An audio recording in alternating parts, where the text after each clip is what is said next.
नमस्कार दर्शक बंधु आज हूँ डिसेम्बर मास 2 तारिख शुक्रवार। आज दिन जाकर टॉप 20 गुरुत्वपूर्ण खबर उपर आसंतु नजर पकाइबा। वीडियो को शेष पर्यंत देखंतु। मात्र किछि समय मध्य जानिपारे आज दिनर संपूर्ण खबर। ता पूर्व चैनल रे नुआ थिले चैनल को सब्सक्राइब करी रखंतु। एमिति प्रतिदिनर लाटेस्ट न्यूज सर्वप्रथमे देखिबा पाई। तेबे आसंतु संपूर्ण खबर उपरे नजर पकाइबा।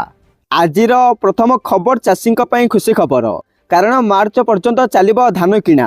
एने जोगाण मंत्री कृष्णचंद्र पात्र प्रतिक्रिया देइछंती। ए पर्यंत 10,50,000 मेट्रिक टन धान किणा होइतिला बेले 2,30,000 चाषी धान बिकिछंती। 18 जिले में चली धान किणा। 11 लाख चाषी को टोकेन दि जाइछि। यह सहित चाषी अकाउंट को 2,350 कोटी टंका जाइछि। सबु चाषी धान किणिबु बोली जोगाण मंत्री कहिछंती। यह सहित अरुआ उषना विवाद को नहीं से कहते जे ओडिशा रु 6 लाख मेट्रिक टन चाउल उठाइब केन्द्र, आउ 5 लाख मेट्रिक टन उषना और लक्षे मेट्रिक टन अरुआ उठाइब केन्द्र। राज्य में मोट 7 लाख मेट्रिक टन चाउल अच्छी, बाकी 1 लाख मेट्रिक टन चाउल नीलाम करा। एथिपाई केंद्र मंत्री प्रहलाद जोशी और प्रधानमंत्री नरेंद्र मोदी को धन्यवाद जणाइछन्ते मंत्री। परवर्ती खबर युक्त 2 छात्र छात्री को ऑनलाइन रे मिलिबो सर्टिफिकेट। एणिकी युक्त 2 सर्टिफिकेट पाई दौड़ाक पड़ोनी। उच्च माध्यमिक शिक्षा परिषद CHSI मुख्यालय ऑनलाइन रे आवेदन कले मिलिबो।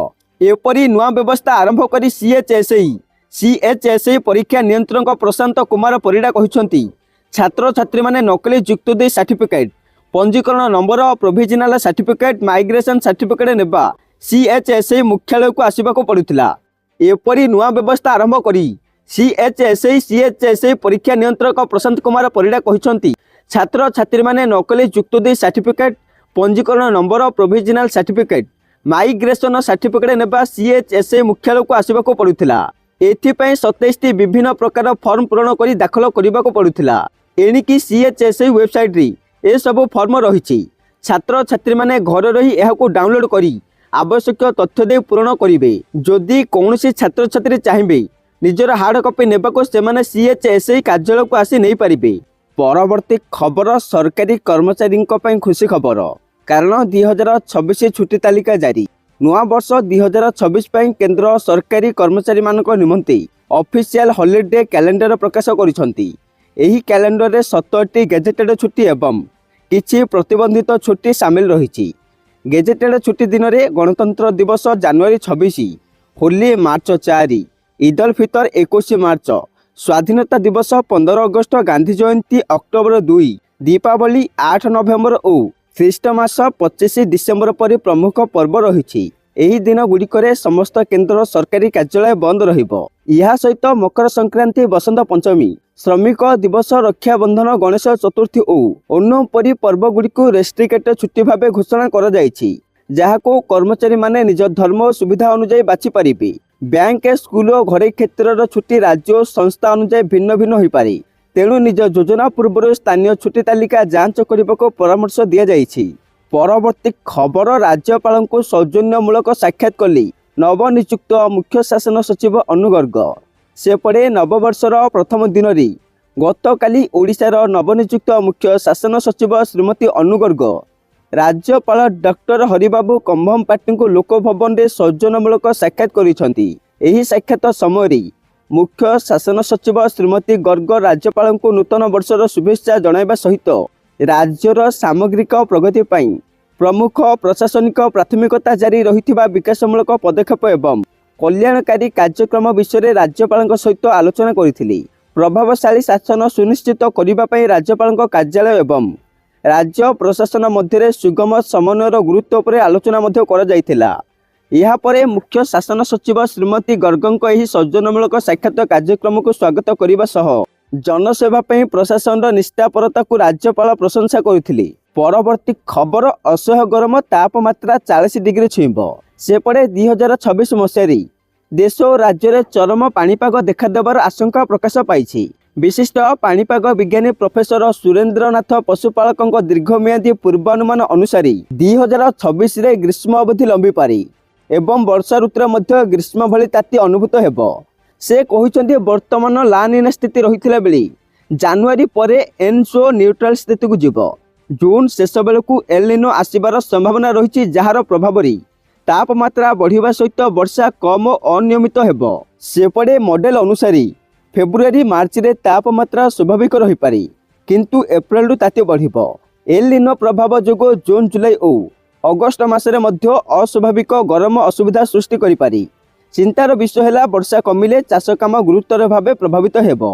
ବିଶେଷ କରି ଜୁଲାଇ ଅଗଷ୍ଟରେ ବର୍ଷା ଅଭାବ ହେଲେ ଧାନ ରୁଆ ଓ କୃଷି କାର୍ଯ୍ୟରେ ବାଧା ସୃଷ୍ଟି ହୋଇ ମରୁଡ଼ି ଆଶଙ୍କା ବଢ଼ିପାରେ। ପରବର୍ତ୍ତୀ ଖବର, ବାଣିଜ୍ୟିକ ଗ୍ୟାସ୍ ସିଲିଣ୍ଡର ମୂଲ୍ୟ ବୃଦ୍ଧି। ସେପଟେ ନୂତନ ବର୍ଷ ଏକ ବଡ଼ ଝଟକା ସହିତ ଆରମ୍ଭ ହୋଇଛି। ବାଣିଜ୍ୟିକ ଗ୍ୟାସ୍ ସିଲିଣ୍ଡର ମୂଲ୍ୟ ବୃଦ୍ଧି ପାଇଛି। ତଥ୍ୟ ଅନୁଯାୟୀ ନଭେମ୍ବର 2023 ପରଠାରୁ ଏହା ପ୍ରଥମ ଥର ପାଇଁ 100ରୁ ଅଧିକ ବୃଦ୍ଧି। ଅକ୍ଟୋବର 2023 ପରଠାରୁ ବାଣିଜ୍ୟିକ ଗ୍ୟାସ୍ ସିଲିଣ୍ଡର ମୂଲ୍ୟରେ ଏହା ସବୁଠାରୁ ବଡ଼ ବୃଦ୍ଧି। ଦିଲ୍ଲୀ, କୋଲକାତା ଏବଂ ମୁମ୍ବାଇ ମହାନଗର ଗୁଡ଼ିକରେ ବାଣିଜ୍ୟିକ ଗ୍ୟାସ୍ ସିଲିଣ୍ଡର ମୂଲ୍ୟ 111 ଟଙ୍କା ବୃଦ୍ଧି ପାଇଛି। ଏହା ପରେ ତିନୋଟି ମହାନଗରରେ ଏକ ବାଣିଜ୍ୟିକ ଗ୍ୟାସ୍ ସିଲିଣ୍ଡର ମୂଲ୍ୟ ଯଥାକ୍ରମେ 1691 ଟଙ୍କା, 1795 ଟଙ୍କା ଏବଂ 1642 ଟଙ୍କା 50 ପଇସାକୁ ବୃଦ୍ଧି ପାଇଛି। ଚେନ୍ନାଇରେ ଏକ ବାଣିଜ୍ୟିକ ଗ୍ୟାସ୍ ସିଲିଣ୍ଡର ମୂଲ୍ୟ 110 ଟଙ୍କା ବୃଦ୍ଧି ପାଇଛି, ଯାହା ଫଳରେ ଏହି ମୂଲ୍ୟ 1849 ଟଙ୍କା 50 ପଇସାକୁ ବୃଦ୍ଧି ପାଇଛି। ପରବର୍ତ୍ତୀ ଖବର ଅଛି ଇପିଏଫଓ କୁ ନେଇ ବଡ଼ ଖବର। ଚାକିରି ବଦଳାଉଥିବା କର୍ମଚାରୀଙ୍କ ପାଇଁ ଖୁସି ଖବର। ନମିନିଙ୍କୁ ମିଳିବ ଜବରଦସ୍ତ ଫାଇଦା। କର୍ମଚାରୀ ଏବଂ ସେମାନଙ୍କ ପରିବାର ପାଇଁ ଗୁଡ୍ ନ୍ୟୁଜ୍। କର୍ମଚାରୀ ଭବିଷ୍ୟନିଧି ପାଣ୍ଠି ସଂଗଠନ ଏକ ଗୁରୁତ୍ୱପୂର୍ଣ୍ଣ ସର୍କୁଲାର ଜାରି କରିଛି, ଯାହା ଚାକିରି ପରିବର୍ତ୍ତନ କରୁଥିବା କର୍ମଚାରୀ ଏବଂ ସେମାନଙ୍କ ଉପରେ ନିର୍ଭରଶାଳୀ ମାନଙ୍କୁ ବହୁତ ଲାଭ ଦେବ। ଏହି ନୂତନ ନିଷ୍ପତ୍ତିରେ ଆଉ ୱିକେଣ୍ଡ ଏବଂ ସରକାରୀ ଛୁଟି ଯୋଗୁଁ ସେବାରେ ବିରତି ବିଚାର କରାଯିବ ନାହିଁ, ଯାହା ମୃତ୍ୟୁ ଦାବି ସହିତ ଜଡ଼ିତ ବିବାଦକୁ ବହୁଳ ଭାବରେ ଦୂର କରିପାରିବ। ଛୁଟି ପାଇଁ ବନ୍ଦ ହେବନି ସେବା। ଇପିଏଫଓ ସ୍ପଷ୍ଟ କରିଛି ଯେ ଯଦି ଜଣେ କର୍ମଚାରୀ ଗୋଟିଏ କମ୍ପାନୀ ଛାଡ଼ି ଅନ୍ୟ ଏକ କମ୍ପାନୀରେ ଯୋଗ ଦିଅନ୍ତି ଏବଂ ସେହି ସମୟ ଶନିବାର, ରବିବାର କିମ୍ବା ଅନ୍ୟ କୌଣସି ଛୁଟି ପଡ଼ିଥାଏ, ତେବେ ଏହାକୁ ଚାକିରିରେ ବିରତି ବୋଲି ବିବେଚନା କରାଯାଏ ନାହିଁ। ପୂର୍ବରୁ ଦେଖାଯାଇଥିଲା ଯେ ଦୁଇଟି ଚାକିରି ମଧ୍ୟରେ ୱିକେଣ୍ଡ ପଡ଼ିଲେ କର୍ମଚାରୀଙ୍କ ସେବା ବିରତି ବୋଲି ବିବେଚନା କରାଯାଉଥିଲା, ଯାହାଫଳରେ ସେମାନଙ୍କ ପରିବାର ବୀମା ଏବଂ ପେନସନ ଲାଭରୁ ବଞ୍ଚିତ ହେଉଥିଲେ। ଏହି ନିଷ୍ପତ୍ତି କାହିଁକି ନିଆଯାଇଥିଲା? ଇପିଏଫଓ କହିଛି ଯେ ଏପରି ଅନେକ ମାମଲା ସାମ୍ନାକୁ ଆସିଛି ଯେଉଁଠାରେ ଜଣେ କର୍ମଚାରୀଙ୍କ ମୃତ୍ୟୁ ପରେ ତାଙ୍କ ପରିବାର କର୍ମଚାରୀଙ୍କ ଜମା ଲିଙ୍କ୍ଡ ବୀମା ଦାବିକୁ ଖାରଜ କରାଯାଇଛି କିମ୍ବା ଏକ ସାମାନ୍ୟ ବ୍ୟବଧାନ ଯୋଗୁଁ କମ୍ ପରିମାଣର ରାଶି ପ୍ରଦାନ କରାଯାଇଛି। ପରବର୍ତ୍ତୀ ଖବର ଅଛି ଆଜିଠାରୁ ଅଷ୍ଟମ ବେତନ କମିଶନ ଲାଗୁ। ଲକ୍ଷ ଲକ୍ଷ କେନ୍ଦ୍ରୀୟ କର୍ମଚାରୀଙ୍କୁ ବଡ଼ ଫାଇଦା ଏତିକି ବଢ଼ିଯିବ। ନୂତନ ବର୍ଷ ସମସ୍ତଙ୍କ ପାଇଁ ଖୁସିର ଦିନ ହେବାକୁ ଯାଉଥିବା ବେଳେ ନୂତନ ବର୍ଷର ଆରମ୍ଭ କେନ୍ଦ୍ର ସରକାରୀ କର୍ମଚାରୀଙ୍କ ପାଇଁ ବିଶେଷ ହେବାକୁ ଯାଉଛି। ଭାରତ ସରକାର ଅଷ୍ଟମ ବେତନ କମିଶନର ସୁପାରିଶକୁ ଗ୍ରହଣ କରିଛନ୍ତି। ଏହା ଜାନୁଆରୀ 1 ତାରିଖରୁ ନୂତନ ବର୍ଷର ଆରମ୍ଭରୁ ଗଣନା କରାଯିବ। ବିଶେଷଜ୍ଞମାନେ ବିଶ୍ୱାସ କରନ୍ତି ଯେ ଅଷ୍ଟମ ବେତନ କମିଶନର ଫିଟମେଣ୍ଟ ଫ୍ୟାକ୍ଟର 2.4ରୁ 3% ମଧ୍ୟରେ ରହିବ। ଏହାଦ୍ୱାରା କେନ୍ଦ୍ର ସରକାରୀ କର୍ମଚାରୀଙ୍କ ପାଇଁ 20ରୁ 35% ଦରମା ବୃଦ୍ଧି ହୋଇପାରେ ବୋଲି ବିଶ୍ୱାସ କରାଯାଉଛି। ନୂତନ ବେତନ କମିଶନ ଲକ୍ଷ ଲକ୍ଷ ବର୍ତ୍ତମାନର କେନ୍ଦ୍ର ସରକାରୀ କର୍ମଚାରୀ ଏବଂ ପେନସନ ଭୋଗୀଙ୍କୁ ଲାଭ ଦେବ। ଉଲ୍ଲେଖନୀୟ ଯେ କେନ୍ଦ୍ର ସରକାର ଗତ ନଭେମ୍ବରରେ ଅଷ୍ଟମ ବେତନ କମିଶନର ସୁପାରିଶକୁ ଗ୍ରହଣ କରିଥିଲେ। ଏହି ସମୟ ମଧ୍ୟରେ ସରକାର କମିଶନକୁ ତାଙ୍କ ରିପୋର୍ଟ ଦାଖଲ କରିବା ପାଇଁ 18 ମାସ ସମୟ ଦେଇଛନ୍ତି। ଦରମା, ଭତ୍ତା ଏବଂ ପେନସନ ସମୀକ୍ଷା କାର୍ଯ୍ୟ ଏବଂ ଆନୁଷ୍ଠାନିକ ଭାବରେ ଆରମ୍ଭ ହୋଇଛି। ଯଦିଓ ଅଷ୍ଟମ ବେତନ କମିଶନ 1 ଜାନୁଆରୀ 2025ରୁ ଗଣନା କରାଯାଉଛି, କିନ୍ତୁ ବର୍ଦ୍ଧିତ ଦରମା ପାଇଁ କେନ୍ଦ୍ର ସରକାର କର୍ମଚାରୀମାନଙ୍କୁ ଆହୁରି ଟିକିଏ ଅପେକ୍ଷା କରିବାକୁ ପଡ଼ିପାରେ। ରିପୋର୍ଟ କରାଯାଉଛି ଯେ ବର୍ଦ୍ଧିତ ଦରମା 2028ରୁ ପ୍ରଦାନ କରାଯିବ, ଅର୍ଥାତ୍ 2028ରେ ବେତନ କମିଶନ ଲାଗୁ ହେବ। ଏହା ପୂର୍ବରୁ ମଧ୍ୟ ଘଟିଛି। ପରବର୍ତ୍ତୀ ଖବର ଅଛି ମୁଖ୍ୟମନ୍ତ୍ରୀ ସ୍ମାର୍ଟ ସିଟି ଯୋଜନାରେ ନୂଆ ଏନ୍ଏସି ଗଠନ ପାଇଁ ମାଷ୍ଟର ପ୍ଲାନ ପ୍ରସ୍ତୁତ। ଏନ୍ଏସି ଗଠନକୁ ନେଇ ନଗର ଉନ୍ନୟନ ମନ୍ତ୍ରୀ କୃଷ୍ଣଚନ୍ଦ୍ର ମହାପାତ୍ରଙ୍କ ପ୍ରତିକ୍ରିୟା। ସେ କହିଛନ୍ତି ଯେ ବର୍ତ୍ତମାନ ସହରୀକରଣର ଆବଶ୍ୟକତା ରହିଛି। 14 ମାସ ଭିତରେ 28ଟି ଏନ୍ଏସି, 7ଟି ମ୍ୟୁନିସିପାଲିଟି ଏବଂ ଗୋଟିଏ ମହାନଗର ନିଗମ ପାଇଁ କଥା ଦେଇଥିଲୁ। ତାହା ଚୂଡ଼ାନ୍ତ ହେଲା। ଜନଗଣନା ପାଇଁ କିଛି ଦିନ ବିଳମ୍ବ ହୋଇପାରେ। ବାକି ଯେଉଁଠି ଡିମାଣ୍ଡ ଅଛି ମୁଖ୍ୟମନ୍ତ୍ରୀ ବିଚାର କରୁଛନ୍ତି, ଯେଉଁଠି ଆବଶ୍ୟକତା ଅଛି ତାହା କରାଯିବ। ଏଥିପାଇଁ ବହୁତ ପ୍ରସ୍ତାବ ଆସିଛି। ନଗର ଉନ୍ନୟନ ମନ୍ତ୍ରୀ ପୁଣି କହିଛନ୍ତି ଯେ ବୁଧବାର ଡ୍ରାଫ୍ଟ ନୋଟିଫିକେସନ ହେଲା। ତା ପାଇଁ ବ୍ଲୁ ପ୍ରିଣ୍ଟ ହୋଇଛି। ସବୁ ମୁଖ୍ୟମନ୍ତ୍ରୀ ସ୍ମାର୍ଟ ସିଟି ଯୋଜନାରେ କାର୍ଯ୍ୟକାରୀ ହେବ। ଏଥିପାଇଁ ମାଷ୍ଟର ପ୍ଲାନ ହୋଇଛି। ସେଥିରେ ଡ୍ରେନ୍, ରୋଡ, ଅଫିସ ବିଲ୍ଡିଂ ପାଇଁ 5 କୋଟି ରହିଛି। ଲାଇଟ୍ ପାଇଁ 50 ଲକ୍ଷ, ଡ୍ରେନ୍ ପାଇଁ 50 ଲକ୍ଷ, ସଫେଇ ପାଇଁ 50 ଲକ୍ଷ ରହିଛି। सबु एनएस रे वीडियो माने कार्यकारी अधिकारी चार्ज रे रहिबे जिलापाल प्रशासनिक अधिकारी भाबे काम करिवे। भुवनेश्वर रे मेट्रो ट्रेन प्रचलन नै मंत्री कहिसंती विभिन्न वैषयिक टीम बाहर राज्य को जाई अनुधान करुछंती। भुवनेश्वर रे ट्रैफिक गहली हटाइबा पई सरकार योजना कार्यकारी करुछंती। परवर्ती खबर अछि वर्ष बदलिलानी चाषी को भाग्य टोकन अभाव रे अटकिला धान बिक्री। वर्ष बदलिला किंतु बदलिलानी अन्नदाता भाग्य। नुआ वर्ष रे भी दूर हैला नहीं चाषी को समस्या। धान अमल हैला हेले केउठी टोकन समस्या तो केउठी मंडी रे अव्यवस्था चाषी को चिंता बढ़ाइछि। नुआ वर्ष आरंभ ही अवहेलित अवस्था रे पड़ी रहिछि चाषी को परिश्रम।